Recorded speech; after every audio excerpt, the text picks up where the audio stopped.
ఎందుకంటే నాకు కథలు మాట్లాడడం అలవాట్లేదు, కాగితాలతో రావడం అలవాటు. ఉన్న ఫ్యాక్ట్స్ మరొక్కసారి మీ ముందు చెప్పడానికి మాత్రమే ఈ ప్రెస్ మీట్. ఎవరిని దూషించడానికో ఎవరి మీద కాలు దూవడానికో కాదు. మా పయనం 6 సంవత్సరాలు. ఒక 2 సంవత్సరాలు వెంటనే నేను వచ్చి నన్ను ప్రెసిడెంట్గా చేసేయండి నేను అడగలేదు. జయసుధ గారు మా అక్కగారు పోటీ చేసినప్పుడు నువ్వు ఉండాలి నాతో తోడుగా అన్నప్పుడు ఒక మహిళకి ఫస్ట్ టైం అవకాశం వచ్చింది. మా అక్కనే కాదు, ఒక మహిళ ఇండస్ట్రీలో ఒక పెద్ద గౌరవం పొందినటువంటి ఒక మహిళకి తోడుగా వెళ్ళాను. దాసరి గారు, గురుగారు దాసరి గారు బ్లెస్సింగ్స్తో, పెద్దలందరూ బ్లెస్సింగ్స్తో దిగాం. ప్యానల్ అంతా గెలిచాం, కానీ కొన్ని పొలిటికల్ ఇష్యూస్ వల్ల ఆమె కొంతలో ఓడిపోయింది. మేమందరం చింతించాం, దుఃఖించాం. అక్కడి నుంచి మా చరిత్ర ప్రారంభమైపోయింది. వెల్ఫేర్ కమిటీగా చైర్మన్గా వచ్చాను, జాయింట్ సెక్రటరీగా పనిచేశాను, జనరల్ సెక్రటరీగా పనిచేశాను. నువ్వు జీవితంలో ప్రెసిడెంట్ కాలేవు అన్నప్పుడు ప్రజలు నిర్ణయిస్తారని ఒక మార్పు కోసం, ఒక విజన్తో, డివిజన్ ఉండకుండా ఉండాలని ప్రజాస్వామ్యబద్ధంగా హైయెస్ట్ మెజారిటీ 79 ఓట్స్, 76 or 79 ఓట్స్తో 400 పైన పోలైన ఓట్స్తో గెలిచినటువంటి కమిటీలో ఇది ఒక భాగం, ఒక మంచి ఉద్దేశంతో. తరువాత నరేష్ ఏంటని నేను చెప్పుకోకర్లే. నేను సినిమా బిడ్డని, నేను మా బిడ్డని. నేను సినీ పరిశ్రమకి ఎటువంటి సమస్య ఎప్పుడు వచ్చినా మా కుటుంబం ఎప్పుడు సినీ పరిశ్రమ కోసం, మా కోసం ఎప్పుడు ఉన్నది. కాబట్టి నరేష్ కలుపుకుపోలేదు, నరేష్ చేయలేదు అనేది ఎంతవరకు నిజం అనేది ఒకసారి అందరూ ప్రశ్నించుకోవాలి. అక్కడితో ఇది ఆపుతున్నాను. ఇప్పుడు ఈ పెట్టిన ప్రెస్ మీటు నేను ఎవరో, ఇది ఒక 50 కాపీలు తీసుకుంటాను త్వరగా. ఇది కూడా ఉంది కదా, వచ్చింది కదా, రైట్. లెటర్ వచ్చిందా? లెటర్ మాకు ఇచ్చింది, అదే తెలుగులో నేను ఇచ్చింది, రైట్. కాబట్టి నేను నిన్న ఒక ప్రెస్ మీట్ జరిగింది. ప్రకాష్ రాజ్ గారు నాకు మంచి మిత్రుడు, అందరికిలానే, కొంతమంది మాకు ఎప్పుడో 3 నెలల క్రితం ఫోన్ చేసి నేను పోటీ చేయాలనుకున్నాను అనుకున్నప్పుడు చెప్పాను, చాలా టైం ఉంది, ఇంకా ఇన్సూరెన్సు కరోనా టైంలో అందరికీ చేయాలి, ఇవన్నీ పనులు ఉన్నాయి. ఎలక్షన్ డిక్లేర్ చేసిన తర్వాత తప్పకుండా ఎవరైనా పోటీ చేస్తే, ఏ తెలుగు సినిమా బైలాస్ పట్టి నేను మాట్లాడుతున్నాను, తెలుగు సినిమాలో నటించిన వాళ్ళు ఎవరైనా పోటీ చేయొచ్చు. అది నిర్ణయించేది ఓటర్స్. ఆయన చెప్పడం జరిగింది, తప్పకుండా ఎవరు వచ్చినా నేను స్వాగతిస్తామని చెప్పడం జరిగింది. సరే, ఈ మధ్య విష్ణు మంచు ఇండస్ట్రీ బిడ్డ, ఒక కుటుంబం కష్ట నష్టాలు చూడకుండా, లాభ నష్టాలు చూడకుండా సినిమాలు తీస్తూనే ఉన్నారు. వందల వేల మందికి అన్నం పెట్టిన కుటుంబం, ఒక యువత.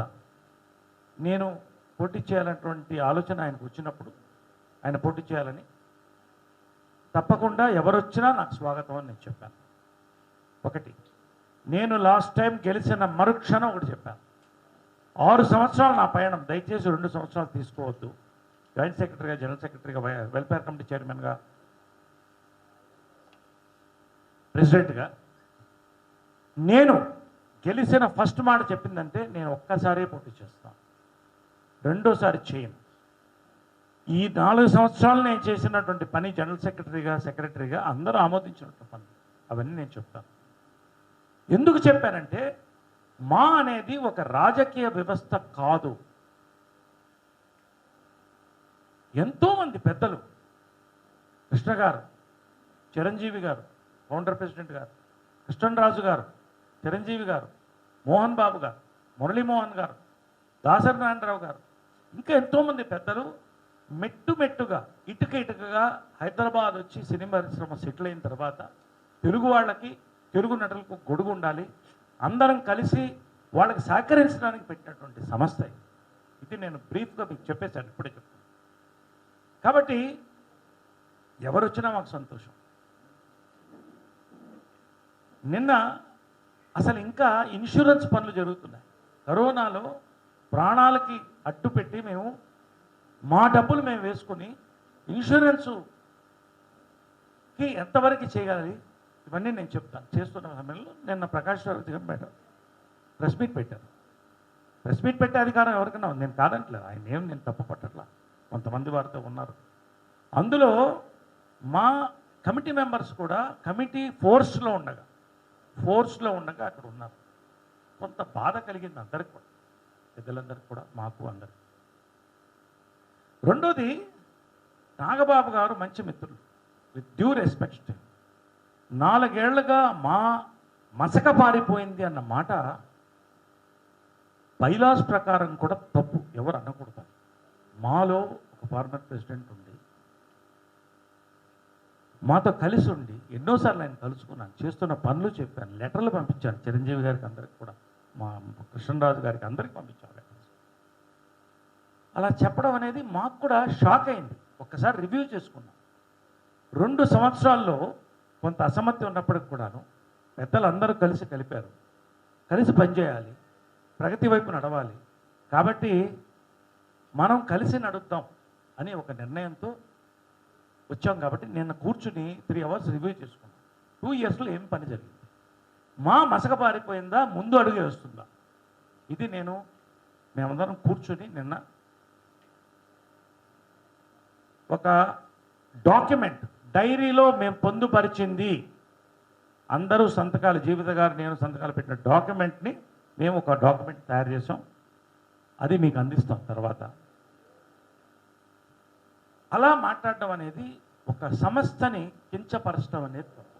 మీరు పోటీ చేయొచ్చు, ఎవరు కాదనలే. లోకల్ నాన్ లోకల్ మీరు అంటున్నారు, మేము అనలేదు, మేము అసలు అనం.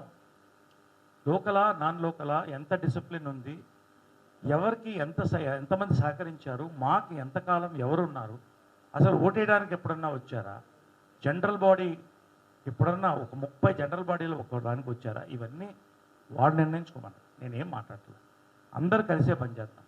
ఇప్పుడు కూడా ఎలక్షన్స్ యునానిమస్ కావాలని మేము కోరుకుంటున్నాం. కానీ ఇది ఫస్ట్ డాక్యుమెంట్ ప్రకాష్ రాజ్ గారు మా ఆఫీస్ పంపించారు. We are all aware that the term of the present elected మా committee for the period of 2019-21 has ended. ఎప్పుడు పంపించారంటే 9th April, Friday 9th April. చూసుకోండి మీరు ఎంత అడ్వాన్స్లో పంపించారు. To intent hold elections as the EC meeting has the EC meeting been called to decide the election process. Why is the general body not yet held yet? I request you to please address these apprehensions. భయపడుతున్నాం. దానికి మా నుంచి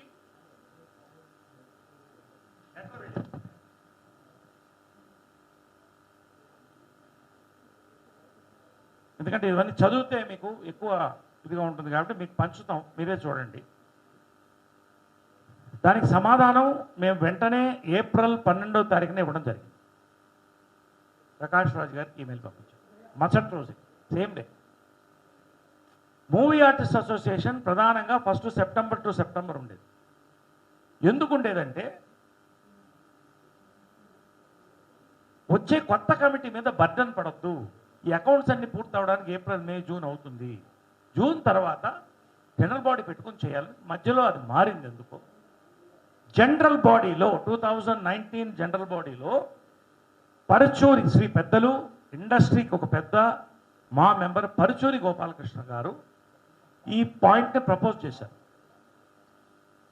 మీరు September పెట్టండి, అదే సరైనది అని చెప్పినప్పుడు మొత్తం జనరల్ బాడీ చప్పట్లు కొట్టి రాటిఫై చేసినటువంటి రెజల్యూషన్ యునానిమస్లీ. కాబట్టి ఇది సెప్టెంబర్ ఉంటుందండి, ఖచ్చితంగా ప్రాసెస్ చేస్తాం అని నేను చెప్పడం జరిగింది. రెండోది, మాకెవరికి ఇప్పుడు అధికార దాహాలు ఇప్పుడు ఏదో వచ్చి చేసేయాలని ఏం లేదు. ఒక విజన్తో మేము వచ్చాం. ఇండస్ట్రీలో పుట్టి పెరిగి ఆర్టిస్టుల మధ్యన ఉన్నాం కాబట్టి ఇక్కడ హైదరాబాదులో మాకు తెలుసు రెంటెడ్ హౌస్ లేకుండా ఎంతమంది ఉన్నారు ఏంటి అనేది. కాబట్టి మేము ప్రకాష్ రాజ్ గారికి అక్కడ ఎవరైతే ఉన్నారో వారికి, మీడియా సోదరులకి, మీడియా లేకుండా ఏమీ ఉండదు, వారికి స్పష్టంగా చెప్తున్నాం. మన మెంబర్స్ అందరికీ 900 మెంబర్స్కి, కుటుంబం 900 మెంబర్స్. మొన్న ప్రకాష్ రాజ్ గారు షాక్ అయ్యాను, 500 మెంబర్స్ అన్నారు, మళ్ళీ ఓటర్స్ అన్నారు, కన్ఫ్యూషన్లో ఉన్నారు. 27 మంది సభ్యులు అన్నాడు, ఎగ్జిక్యూటివ్ 26 మందే ఉన్నారు. There is no data. ఆయన డేటా కావాలని అడిగాడు, ఆయనకి డేటా అందిస్తామని నేను వచ్చాను. ఈ డేటా ఏంటి, ఎంతమంది మెంబర్స్ ఉన్నారు, ఏం చేసామనేది ఒక్క 10 నిమిషాలు మీరు ఓపికగా నాకు టైం ఇవ్వాలి. స్పష్టంగా మేము చెప్తాం. మాలో ఇప్పటికీ 914 మంది లైఫ్ మెంబర్స్ ఉన్నారు. అసోసియేట్ మెంబర్స్ 29 మంది ఉన్నారు.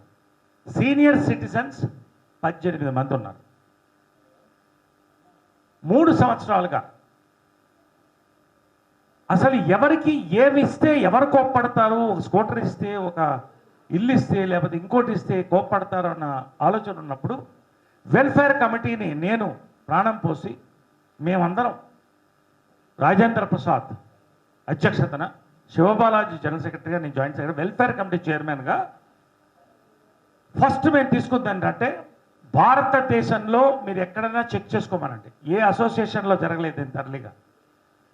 ఈ యొక్క 700 మంది పై సభ్యులు ఇంటికి వెళ్ళి, మేము వెళ్ళి ఇంటికి వెళ్ళి వాళ్ళ బ్యాంక్ అకౌంట్ల నుంచి, వాళ్ళ సమస్యల గురించి, వాళ్ళ పరిష్కారం, దానికి ఏం పరిష్కారం కూడా తీసుకొని ఐఏఎస్ ఆఫీసర్లను కూర్చోపెట్టి 6 నెలలు కష్టపడితే ఎవరు రెడ్లో ఉన్నారు, ఎవరు గ్రీన్లో ఉన్నారు, ఎవరు ఎల్లోలో ఉన్నారు, దీన్ని బట్టి ఇవాళ జరుగుతుంది. సో డేటా ఎప్పుడే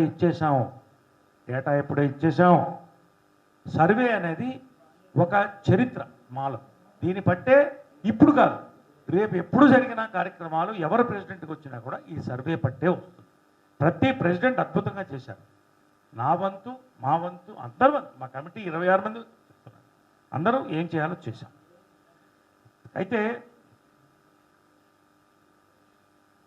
లైఫ్ ఇన్సూరెన్స్, ఒక మనిషి చచ్చిపోయినప్పుడు ఒక ఆర్టిస్టు 10,000 పంపించండి దహనానికి లేదన్న ఫోన్లు నాకు చాలా వచ్చేది.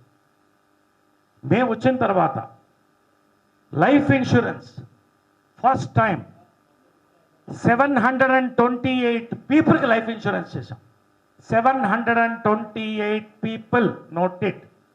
ఎందుకు మిగతా వాళ్ళకి కాలేదంటే వయసు మించిన వాళ్ళు అప్లై చేసుకునే వాళ్ళు తప్ప, ఇంటింటికి అడిగి 728 మందికి ప్రాణరక్షణ కల్పించాం.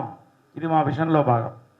అప్ టు 70 ఇయర్స్ అయితే ఎల్ఐసిని రిక్వెస్ట్ చేసి 78 ఇయర్స్ వరకు కూడా పెంచి పెద్దలకు కూడా, ఎందుకంటే వాళ్ళ కుటుంబాలు సఫర్ అవ్వకూడదని ఈ లైఫ్ ఇన్సూరెన్స్ చేశాం. ఇందులో ఈ కుటుంబాలు చాలామంది కూడా లైఫ్ ఇన్సూరెన్స్ని 3 లక్షల రూపాయలు లైఫ్ ఇన్సూరెన్స్ చనిపోయిన వ్యక్తి చనిపోయిన వెంటనే వితిన్ 48 అవర్స్, 24 అవర్స్ ముందు చెక్ రిలీజ్, తర్వాత మేము ఇన్సూరెన్స్ తీసుకున్నాం. గుండు హనుమంతరావు గారు ఫ్యామిలీకి చెందింది, దేవదాస్ కనకాల గారి ఫ్యామిలీకి చెందింది, వేణుమాధవ్ ఫ్యామిలీకి వెళ్ళింది, గీతాంజలి గారి ఫ్యామిలీకి వెళ్ళింది, జయప్రకాష్ రెడ్డి గారి ఫ్యామిలీకి వెళ్ళింది, నర్సింగ్ యాదవ్ ఫ్యామిలీకి వెళ్ళింది, రాళ్లపల్లి గారి ఫ్యామిలీకి వెళ్ళింది, టిఎన్ఆర్ ఫ్యామిలీకి వెళ్ళింది, ఇంకా చాలామందికి వెళ్ళింది. 16 మందికి మేము 48 లక్షల రూపాయలు, అంటే దాదాపు 50 లక్షల రూపాయలు అత్యధిక క్లిష్ట పరిస్థితుల్లో వారికి మేము అందించాం. ఎందుకంటే ప్రాణరక్షణ, ఆర్టిస్ట్ చచ్చిపోయినప్పుడు సినిమాలు ఉండవు కాబట్టి వాళ్ళకి ఈ రక్షణ అనేది ఒక కవచం ఆ కుటుంబానికి, ఎందుకంటే వాళ్ళు అతన్ని ప్రోత్సహించారు కాబట్టి. Yes, next medical insurance. ఈ రోజుల్లో కరోనాలో చూస్తున్నారు, ఒక హాస్పిటల్కి వెళితే 10 లక్షల రూపాయలు, 20 లక్షల రూపాయలు ఎక్కడి నుంచి తీసుకొచ్చి పెడతాం? ఎవరి నుంచి ఇస్తాం? 314 మెంబర్స్కి అడిగిన వాళ్ళకి మా ఇన్సూరెన్స్ చేసింది. ఫస్ట్ టైం చరిత్రలో నేను చెప్తా. అంటే 314 సభ్యులంటే 617 ఫ్యామిలీ మెంబర్స్ మొత్తం కలిపితే 931 ప్రాణాలకి మేము మెడికల్ రక్షణ ఇచ్చాం. ఇది విజన్ కాదా? ఇది మా చరిత్రలో హిస్టరీ. అందరు ప్రెసిడెంట్లు వాళ్ళ వంతు వాళ్ళు చేసుకుంటూ వచ్చారు. మా చరిత్రలో చెప్పమనండి, ఇంతమందికి ఎప్పుడన్నా ఇన్సూరెన్స్ అయిందా చెప్పమనండి. ఎందుకంటే కరోనాలో ఫుడ్కి డబ్బులు లేకుండా పరిస్థితుల్లో ఇది ఇచ్చాం. తర్వాత 96 లక్షలకి ఈ మా మెంబర్స్ దీన్ని వాడుకున్నారు. కరోనాలో పెన్షన్స్ 1000 రూపాయలు ఉన్న పెన్షన్ని ఈ టర్మ్లో 6000 చేశాం. 3000 చేసి 6000 చేశాం. 214 ఎవరి టైం కానివ్వండి, మొత్తం 5 మందికి మెంబర్స్కి నామినల్గా 1000 రూపీస్ వెళ్ళేది. మేము ఇప్పుడు 33 మందికి 1,86,000 ప్రతి నెల పెన్షన్లకు ఇస్తున్నాం. ఇది మాకొచ్చే ఫిక్స్డ్ డిపాజిట్ మీద ఇంట్రెస్ట్లో ఇస్తున్నాం.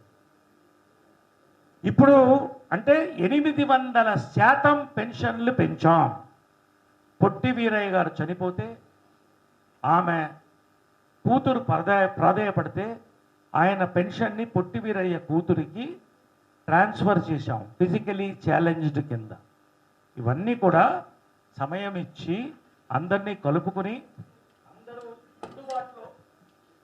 అందుబాటులో ఉండి ఎవరికి కావాల్సింది వాళ్ళకి చేస్తూనే వస్తున్నాం. మెంబర్షిప్ 1,00,000 రూపాయలు చాలా ఎక్కువ ఉందండి అని చాలామంది యువత is the future, youth is the future of మా. యువత రావాలి, మహిళలు కానివ్వండి పురుషులు కానివ్వండి, యువత రావాలని నేను కోరుకుంటున్నాను. ఫస్ట్ టైం చరిత్రలో కమిటీ ఆమోదం తీసుకొని 1,00,000 రూపాయల నుంచి 90,000 10,000 తగ్గించి 90,000కి ఇచ్చాం మెంబర్షిప్. అంతేకాదు యంగ్స్టర్స్ న్యూ కమర్స్కి ఈజీగా ఉండాలని 1,00,000 రూపాయలని 4 విడతలుగా తీసుకుని 1 సంవత్సరంలో కట్టండి లేదా 1.5 సంవత్సరంలో కట్టండి అని ఇన్స్టాల్మెంట్లో ఇచ్చాం. 87 మెంబర్స్ ఇప్పటికి చేరారు. 82 lakhs మాకు జమ అయింది. మరి మా కమిటీ సరిగ్గా పనిచేయకపోతే, పనులు జరగకపోతే, మా మీద నమ్మకం లేకపోతే, మా మసకపారి ఉంటే 87 మంది కరోనాలో చేరతారా అండి? నేను అడుగుతున్నా. Income tax refund, first time income tax refund మా ఆడిటర్ గారికి థ్యాంక్స్ చెప్తున్నాం. ఈ సంవత్సరం 11,32,467 రూపాయలు మాకు రీఫండ్ వచ్చింది. ఇది హైయెస్ట్ ఇన్ ద మా హిస్టరీ ఆఫ్ 26 years. ఇది హైయెస్ట్ అమౌంట్.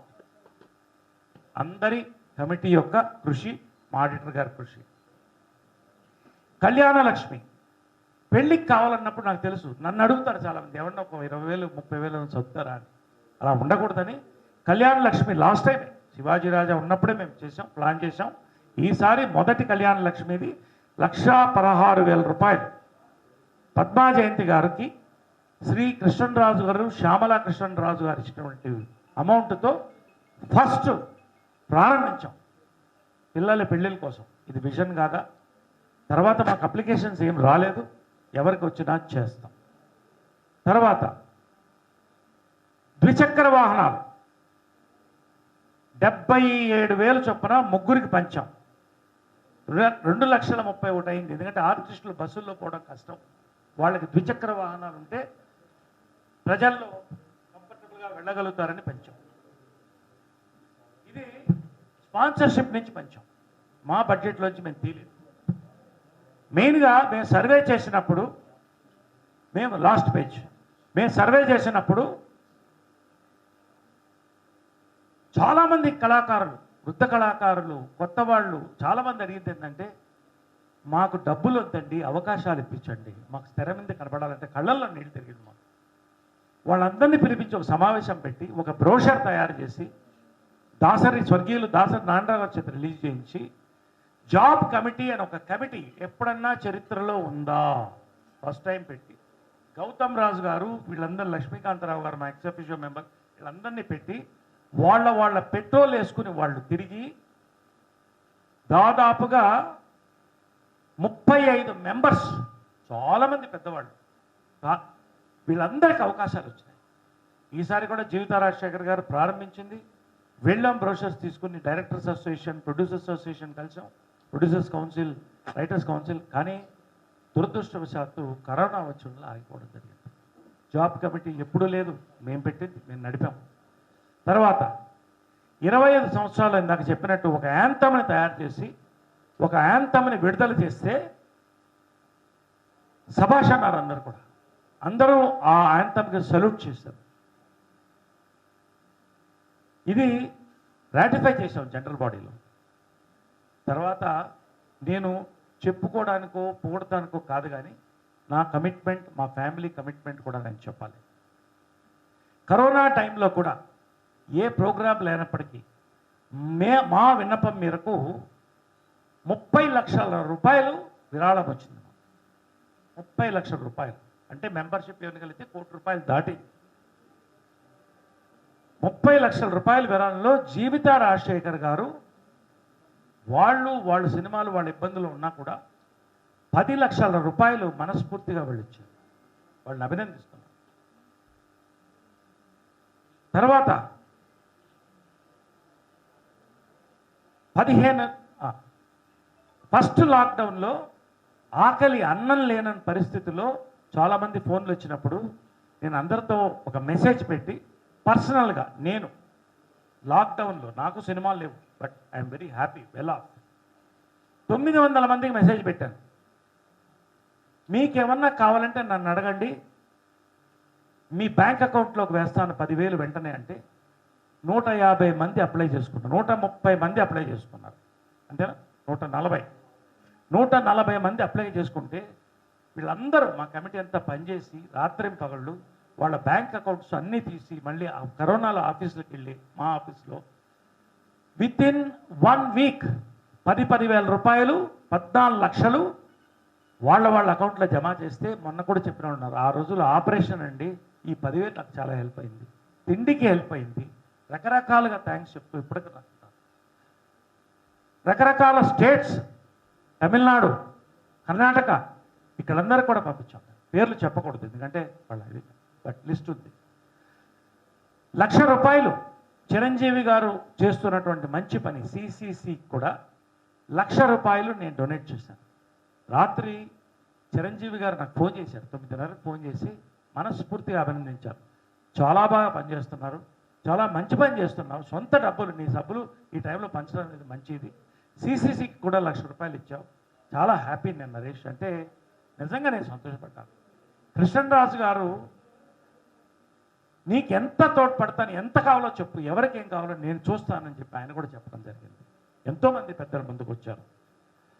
కాబట్టి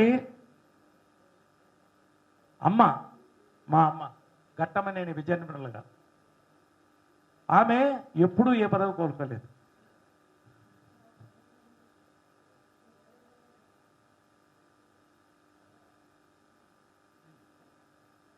ప్రతి నెల 5వ తారీఖు సాయంకాలం నేను షూటింగ్లో ఉంటే ఫోన్ చేస్తుంది, మాకు 15,000 పంపించావా? ప్రతి నెల పెన్షన్ల కోసం 15,000 ప్రతి నెల పంపించారు. 3 గంటలకంతా నాకు ఫోన్ వస్తుంది, బ్యాంక్ వెళ్ళిందా మాకు చెప్పాను. ఎందుకోసం? మా కోసం, ఏ స్వార్థం లేకుండా మా కోసం. అంతేకాక నేను జాయింట్ సెక్రటరీగా ఉన్నప్పుడు అమ్మ ఫండ్స్ తక్కువ ఉన్నాయంటే మా ఆఫీస్కి వెళ్ళి మా చేంబర్లో 5 లక్షల రూపాయలు ఆమె కష్టార్జితం నుంచి ఒక మహిళ మా అమ్మ డొనేట్ చేసింది. అంతేకాకుండా ప్రతి సంవత్సరం ఆమె బర్త్డే ఎన్ని సంవత్సరాలు, 78 ఏళ్ళు అంటే 78,000, ఇలా ప్రతి సంవత్సరం ఇస్తూ వచ్చింది. 10 సంవత్సరాలుగా ఇస్తుంది. ఇప్పటికీ 30 లక్షల రూపాయలు ఆమె మా కోసం ఇచ్చింది. అంతేకాదు, ఇప్పుడు నేను దాన్ని 20,000 రూపాయలు చేశాను. 20,000 రూపాయలు చేశాను దాన్ని. 20,000 ప్రతి నెల పంపిస్తున్నాను. ఈ 3 నెలలుగా ఇన్సూరెన్స్ కోసం ఆపి ఇన్సూరెన్స్కి దాన్ని జమ చేస్తున్నాను.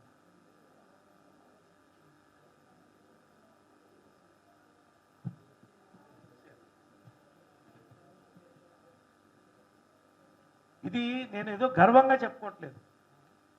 మా కోసం ఏ పదవి ఆశించకుండా, నేను 20 ఏళ్ళగా మెంబర్ని. మరి 20 ఏళ్ళగా ఏ పదవిలో నేను లేనే నేను వచ్చి ప్రెసిడెంట్ అవుతాను ఇప్పుడు నేను వెంటనే అనలేదే. నన్ను దాసరి గారు పిలిస్తే, కేశవ్ గారు పిలిస్తే వెళ్ళాను, అక్కడి నుంచి పనిచేస్తూ వస్తున్నాను. ఈ తర్వాత నేను కూడా విరమించుకుంటాను. నేను ఈరోజు డిసిప్లినరీ కమిటీ నన్ను విరమించుకోమంటే నేను ఈరోజు కూడా ఈ పనులన్నీ చేశాను. మేమందరం విరమించుకుంటాం, మేమందరం రిజైన్ చేస్తాం. We are ready. ఎందుకంటే ఇక్కడ ఎవరూ పదవుల కోసం లేరు. ఎవరికి వాళ్ళు మా కరోనాలో శివబాలాజీ జీవిత గారు, నేను ట్విట్టర్లో కూడా వచ్చింది, హాస్పిటల్ బెడ్స్ కావాలంటే అరేంజ్ చేసి, డబ్బులు కావాలంటే 25,000 30,000 ఎవరికి కావాలంటే వాళ్ళకి పంపించి, మెడిసిన్స్ అరేంజ్ చేసి, మొన్న ఒక పెద్ద నటి పేరు చెప్పకూడదు, ఇంజక్షన్స్ లేవు, నా భర్త చనిపోతున్నాడు, మొన్న కొడుకు చనిపోయాడంటే వెంటనే 40,000 ఒక ఇంజక్షన్ అంటే నా ఫ్రెండ్కి ఫోన్ చేసి, శ్రీ మదన్ మోహన్ రెడ్డి గారు, అరవింద్ ఫార్మా, ఆయన వెంటనే 5 ఇంజక్షన్లు పంపించారు 40,000 చొప్పున. ఇవంతా ఎవరి కోసం చేస్తున్నాం? ఒక్కొక్క డోస్ 40,000. దీనికోసం చేస్తున్నాం, పేరు కోసమా? నేను వెళ్ళిపోతున్నా కదా బయటికి, ఎందుకు నన్ను ఇంకా హింసిస్తారు? మేము హింసకి లొంగం, హింసకి లొంగం. నేను ఈసారి ఇన్సూరెన్స్కి ఇబ్బంది ఉంది, కొంచెం హెల్ప్ చేయండి అని కొంతమంది ఫ్రెండ్స్ మెసేజ్ పెట్టారు. ఆశ్చర్యం ఏంటంటే, బాంబే నుంచి నా మిత్రుడు హిందీ యాక్టర్ జాకీ ష్రాఫ్ ఫస్ట్ 90,000 పంపించండి, హ్యాట్స్ ఆఫ్. కృష్ణరాజు గారు ఫోన్ చేసి నీకు ఎంత కావాలని అడిగారు. అబ్బాయి ఏముందండి నేను ఇస్తాను, మీరు ఎంత తోస్తే అంటే నీకు ఎంత కావాలో చెప్పు నేను ఇస్తాను ఆయన అన్నారు. రావు రమేష్ గారు వెంటనే 30,000 పంపించారు. నా ఫ్రెండ్స్ చాలామంది, జిఎంఆర్ గారు, రవీందర్ రెడ్డి గారు, వెంకటేశ్వర రామారావు గారు, ఇట్లా ఇండస్ట్రీ సంబంధం లేని వాళ్ళు కూడా మా కోసం ఇస్తున్నానండి, ఇది మీకోసం ఇవ్వట్లేదు, మా కోసం ఇస్తున్న నా ఫ్రెండ్స్ అందరు ఇచ్చారు. నేను ఈసారి 10 మందిని దత్తత తీసుకుంటున్నాను 3 లక్షల రూపాయలు ఇచ్చి. రైట్, ఇది నేను చేసిన పనులండి. నేను ఒకటే అడుగుతున్నాను, లాస్ట్ నా స్పీచ్ ఇవ్వలేదు, డేటా ఇచ్చాను. డేటా మీకు కూడా స్వహస్తాలతో నేను పంచుతాను. మేము ఇది కథలు చెప్పట్లేదు, విజన్తో వచ్చాం, డివిజన్ని కలుపుకుపోవాలనుకుంటున్నాం. ఎన్నికలు అనివార్యం కాకుండా డిసిప్లినరీ కమిటీ ఉంది, అందరం కలిసి చేయాలనే మా ప్రయత్నం. మహిళకి అవకాశం ఇస్తే బాగుంటుందని నేను డిసిప్లినరీ కమిటీ కూడా ప్రపోజ్ చేశాను. అందరు ఎవరన్నా రావచ్చు, ఒక మహిళకు అవకాశం ఇవ్వాలి. ఒకసారి ఒక మహిళ ఓడిపోయింది, మహిళకు అవమానం జరిగింది, మనం ఇవ్వాలన్నా. నేను కాదంటలే, ఇప్పటికి కూడా మహిళకి ఇద్దామన్నా నేను సిద్ధం. అందరం కలిసి ఒక దాటికి వద్దాం, చేద్దాం. ఎందుకు అంత తాపత్రయం? వాడ అందరం కలిస్తేనే కదమ్మా. కృష్ణరాజు గారు నిన్న మాట్లాడినప్పుడు నేను ఇలా ప్రెస్ మీట్ పెడుతున్నానండి అని చెప్పాను. అది ప్రెసిడెంట్గా నీ హక్కు, నువ్వు ఏం చెప్తే కరెక్ట్గా నీ రికార్డ్స్ వరకు చెప్పు, ఎందుకంటే కాంట్రవర్సీస్ వద్దని చెప్పడం జరిగింది. ఆయన వంతు ఆయన ఒకటి చెప్పన్నారు ప్రెస్కి. కృష్ణరాజు గారు, రెబల్ స్టార్ యువి కృష్ణరాజు గారు, డాక్టర్ కృష్ణరాజు గారు, మా ఒక దిగ్గజం, 100 ఏనుగలు ఇందులో ఉంది, సినీ పరిశ్రమ ఇందులో ఉంది. మాని డిస్టర్బ్ చేయడం, మాని కూల్చడం అనేది సాధ్యం కాదు ఎవరికి. అందరం కలిసే ఉంటామని చెప్పమన్నారు కృష్ణరాజు గారు. నేను మీకు చెప్తున్నాను మిత్రులారా, నేనేమి మీతో కథలు చెప్పలేదు, ఉన్నవి చెప్పాం. నిన్న ప్రకాష్ రాజు గారు డేటా అంటారు కాబట్టి డేటా అన్ని రెడీ చేసాం, మీకు ఇస్తున్నాం, వారికి పంపిస్తాం. విజన్ అన్నారు కదా, ఇంతకంటే విజన్ ఏముంటుంది? ఒకటి ఫైనల్గా చెప్తున్నా, బైలాస్లో ఏముందంటే, బైలాస్లో మీరు చెక్ చేసుకోవచ్చు. బైలాస్లో ఈ సంస్థ ఆర్టిస్టుల వెల్ఫేర్ కోసం పనిచేయాలని ఉంది కాబట్టి దానికి ప్రాధాన్యత ఇచ్చి ఇన్ని పనులు చేశాం. 2 సంవత్సరాల్లో 1 సంవత్సరం కరోనా అసమర్థి ఇవన్నీ దాటి అందరిని కలుపుకోవాలని చేశాం. నా కోసం కాదు, వీళ్ళ కోసం కాదు, ఎవరి కోసం కాదు, అందరూ కలిసి ఉండాలని చేస్తున్నాం. కాబట్టి భవనం అనేది మా కార్యాలయమా, మా భవనమా? మాకి ఖచ్చితంగా 25 సంవత్సరాల్లో ఇంతమంది ప్రెసిడెంట్స్ వచ్చారు, జరగలేదు కదా. కానీ నేను ముఖ్యమంత్రి గారికి నేను వినతి పత్రం ఇవ్వడం జరిగింది. ఆయన గెలిచిన వెంటనే నేను వెళ్ళి కలుసుకోవడం జరిగింది. ఇప్పుడే ఈ లోపల కరోనా వచ్చింది, ఈ లోపల ఎలక్షన్స్ వచ్చింది. ఎందుకు రాదు భవనం? ఖచ్చితంగా వస్తుంది. మా భవనం చెయ్యాలి. మా భవనంలో ఎంతమంది కూర్చుంటారు? 10 మంది కూర్చుంటారు. వాళ్ళకి వసతులు ఇచ్చి కంఫర్టబుల్గా పనిచేయడానికి మా భవనం. అంతే కదా. భవనం అంటే ప్యాలెస్, కార్యాలయం అంటే ఆఫీస్. ఖచ్చితంగా మా భవనం మంచి ఒక కార్యాలయాన్ని చేయడానికి మేము కూడా తోడ్పడతాం. ఎవరు ముందుకు వచ్చినా తోడ్పడతాం, మేము చేస్తాం, మేమున్నాం, మా వద్దు తోడ్పడతాం.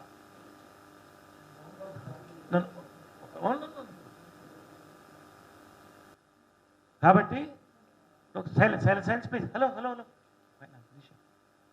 కాబట్టి నేను చెప్తుంది ఏంటంటే, ఫైనల్గా రండి, ఇప్పటికి కూడా చెప్తాం, కలిసి పనిచేస్తాం. డిసిప్లినరీ కమిటీని సంప్రదిస్తాం. ఒక క్యాండిడేట్ని పెట్టినప్పుడు, డిసిప్లినరీ కమిటీని మనమే పెట్టినప్పుడు అక్కడి నుంచి తీసుకొస్తాం క్యాండిడేట్, మంచి క్యాండిడేట్ని తీసుకొస్తాం అనుకున్నప్పుడు ఆల్రెడీ డిక్లరేషన్ అయిపోయింది ఒక ప్యానల్ కూడా. ఇంతవరకు ఇన్సూరెన్స్ పనులు కాలేదు, ఇప్పుడు మళ్ళీ ఇన్సూరెన్స్కి రెడీ చేసుకుంటున్నాం, కొంత డబ్బులు పెట్టుకుని రెన్యువల్ చేయడానికి. ప్రాణాలు ఇక్కడ విలువెల్లాడుతున్నాయి, ఆరోగ్యం లపటప కొట్టుకుంటుంది. ఈ పరిస్థితిలో ప్యానల్ పెట్టడం, ఎగ్జిక్యూటివ్ అవ్వాలి, జనరల్ బాడీ అవ్వాలి. సెప్టెంబర్ వరకు టైం ఉంది. నేను క్లియర్గా మెసేజ్ పెట్టాను ఇక్కడ. అయిన తర్వాత నోటిఫికేషన్ ప్రెసిడెంట్గా నేను ఇవ్వాలి. ఎలక్షన్ నేను జరిపించి హ్యాండ్ ఓవర్ చేసి ఛార్జ్ ఇచ్చి వెళ్ళాలి. మరి అక్కడ ఒక ఫార్మర్ ప్రెసిడెంట్ ఉన్నాడు ఆ ప్యానల్లో నిలబడి. మరి అక్కడ కొంతమంది మా ఆఫీస్ బేరర్స్ ఉన్నారు. ఫోర్స్లో ఉన్న కమిటీ ఉంటే ఒక ప్యానల్కి వెళ్ళడం ఏంటి నాకు అర్థం కాదు. నేను క్వశ్చన్ చేస్తాను. జై మా, జై హింద్.